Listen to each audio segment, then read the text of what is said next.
I want to have a safe space and a situation for people to come together, to brainstorm, to say the things, to be heard when they talk about the things, and to have people. Welcome to Gentle Frog's Bookkeeping Lily Pad, your cozy corner of the podcasting world, where numbers tell a story and bookkeeping blossoms into an adventure. My name is Rachel Barnett, and I'm glad you're here. This podcast is for bookkeepers who enjoy authentic, unfiltered, and always encouraging friend to talk shop with. We will be discussing what it's like to own and operate a small bookkeeping business. I just got back from my Bookkeepers Retreat or Bookkeepers Weekend in Syracuse, New York, and I'm so glad that I went, and I'm so glad that I did it.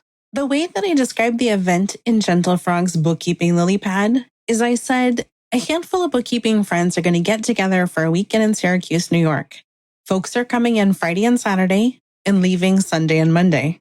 I rented the hotel conference room for the day on Saturday, so we'll have a place to be.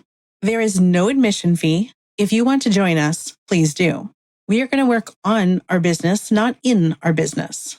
We'll use the time together to share ideas, brainstorm problems, and generally hang out with people who get it. I said that I'll be creating and printing workbooks for everyone. I did end up doing this. The handouts can be found in Gentle Frog's Bookkeeping Lily Pad community group. The handout that I created was a blend of my ideas and other people's hard work. Within my handout, I credit these two ladies, but I also want to make sure to credit them on the podcast. A lot of what you see are things that I had Kayla Beach create or modify for us. She owns a company called Hello Early Bird. On her website's About page, she says, I love to help you maximize your time to get clarity on your goals and help you realize that you and your time are precious. I think that's a very good description of what Kayla does.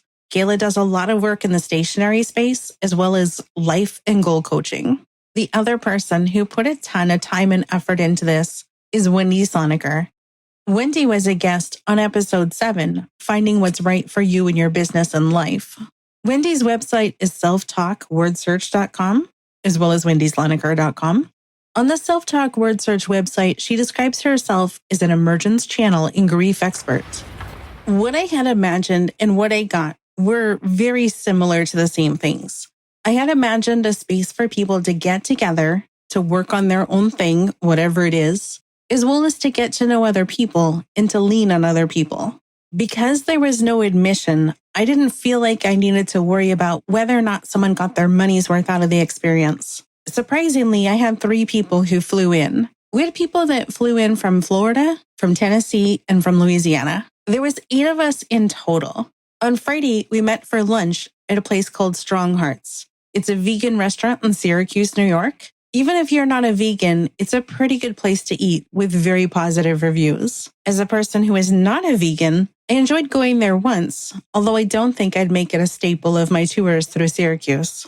After grabbing lunch, we sat in the lobby of the hotel because we didn't have the conference room yet, and just talked about our businesses, talked about where we were at, where we were going, and what things we might want to work on Saturday. We knew that Saturday would be the day that each of us would sit down and focus on our thing. Because we're all in different places within our business, and we often offer different things from each other, we weren't there to tell each other what to do or to go through some sort of prescribed track or training.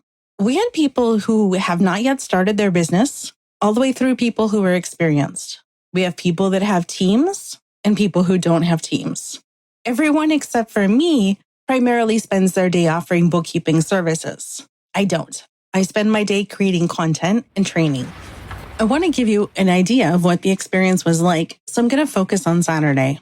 Saturday, we woke up, people went and got breakfast whenever they wanted. People trickled into the conference room. We had the conference room from 8 a.m. to 8 p.m. The tables in the conference room were arranged in a U shape. People organically chose where they wanted to sit within the U shape. I have the office supplies in the middle of the U shape. There's a bunch of power cords so people can set up their laptops and second monitors. People had the spiral-bound inspiration notebooks that I created for everyone. Everybody worked on whatever it was that they needed or wanted to work on. We would have moments where everything was quiet and all you heard was the clicking and clacking of keyboards. And then moments where people would say, hey, I've got a question for the group. What are you guys using for your engagement letter? What are you doing for receipts? I have a funny situation with sales tax. Is anybody here comfortable with sales tax? Can we talk through it? I'm wondering about the way this client is arranging their payroll within their accounting software. Does this make sense? Is there anything I should do differently? It was questions like this that made the experience really great, made it different from what you might get if you were just renting a hotel room and working by yourself with your headphones on or your music blasting. Because we were in a room with a group of other bookkeepers, people could choose to ask questions. People who felt like they had the answer could answer those questions. People who needed to have music or whatever to think could put in one earbud and have the music, but still have the engagement of the room. Nobody was obligated to communicate when they didn't want to or didn't have anything to say.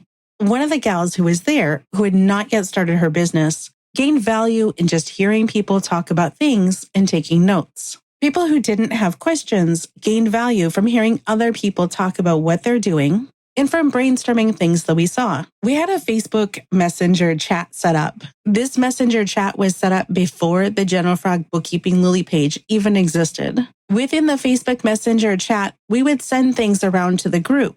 So we looked at someone's about page. We looked at someone's bookkeeping spreadsheet they're going to put on their website. We looked at the spreadsheets once they were for sale on the website.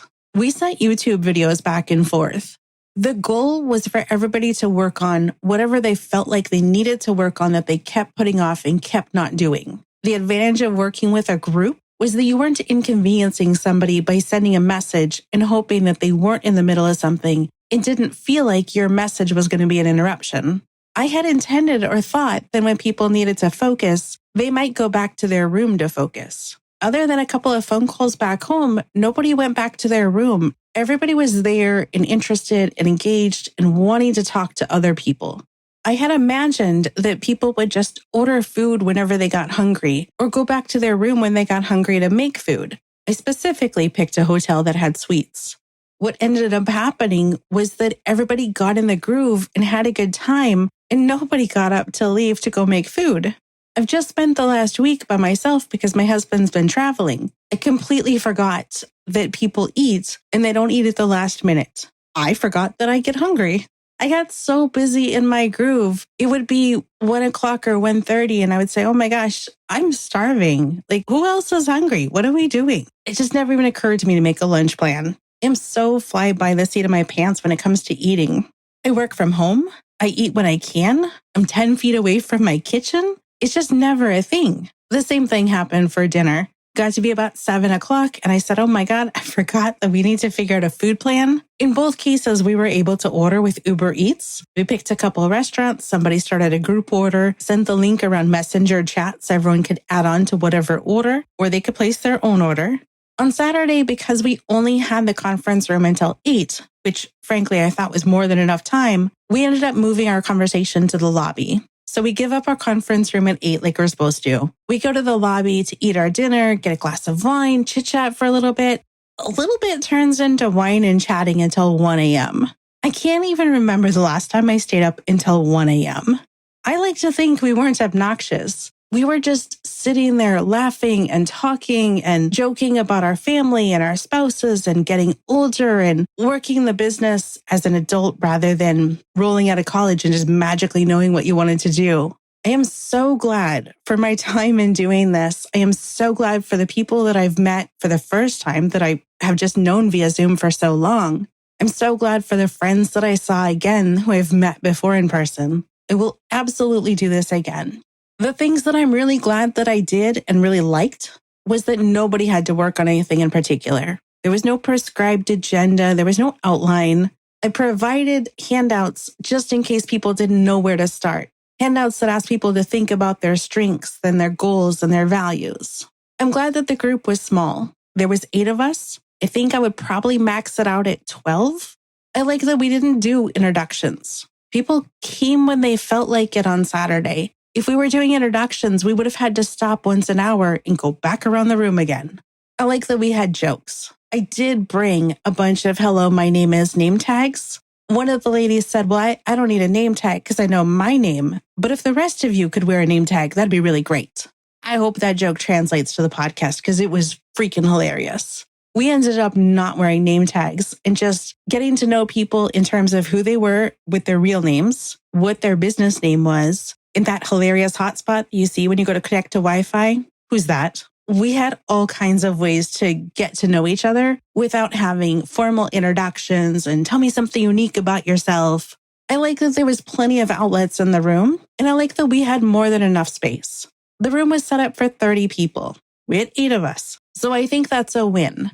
I think the win is to make sure there's more than enough space so everyone has enough room for whatever spreading out they need to do, but also small enough that you can speak across the room without having to shout.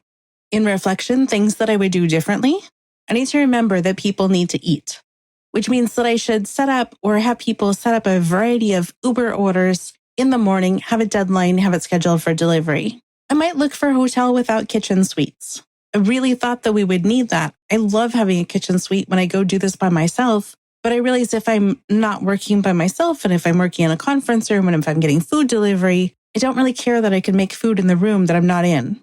Next time, I won't bring all my office supplies. I joke and say all my office supplies, but really I had a rolling cart stacked up a couple feet high with boxes of stuff because I brought all the things that inspire me. I brought all of my markers. I brought hole punches and tape and staplers and multiple kinds of paper and just anything I thought I might need and anything I thought anybody else might need. The things that I still need to do is chat with everyone privately about what they liked and disliked. This is the second time I've hosted a meetup in Syracuse. Looking ahead, I'll continue to host meetups in Syracuse because people can travel there with ease. I'm also going to do these community type of events and just move them around the US. My plan is to host a community event once a quarter and have it happen in different locations. For the future events, I do think I'm going to charge for them because it is a little bit of work to put it together and because the conference rooms aren't free. What I'm going to target is making it highly affordable. I want to have a safe space and a situation for people to come together, to brainstorm, to say the things, to be heard when they talk about the things, and to have people who can't or choose not to come to a paid event. There are so many amazing events that are on Facebook that are free, that are self-directed. People who really need to have a structured event, there are so many amazing structured events. I think much like my group and much like my podcast, I'm really creating the thing that I want. And the thing that I want is an intentional get-together with other bookkeepers to do a hybrid of working on my business, as well as brainstorming with others and getting ideas from others. It isn't necessarily that I have a ton of questions. It's that I want to be in the room where other people are talking about the things because I don't know what I don't know. And I don't know what I have questions about until I see what other people have questions about. So I'm looking to be inspiring and to get inspired. A huge shout out to the folks who showed up to my Syracuse meetup, ranging from the people who could drive across town all the way to the people who flew in. I want to send a huge shout out to Shelly Robbins of the Quick Source. The reason that I have the courage to do stuff like this is because I've been a part of Shelly's Quick Source group for so many years. When I look back and think of the things and the experiences that she put together, I'm inspired and in awe. I want to do things like that myself for other people. She'll host events that are Seattle specific, that are one-day events. She has people hosting meetups where people get together and share their brain. I'm taking that idea and just pivoting it slightly into my own thing, but very much inspired by the experience, the joy, and the love that I received from this other thing that I used to do for so many years. Thank you so much for listening. If you want to hear more or keep the conversation going, you can find me on Facebook at General Frog's Bookkeeping Lily Pad, the community group, or send me an email. My email is rachel@generalfrog.com.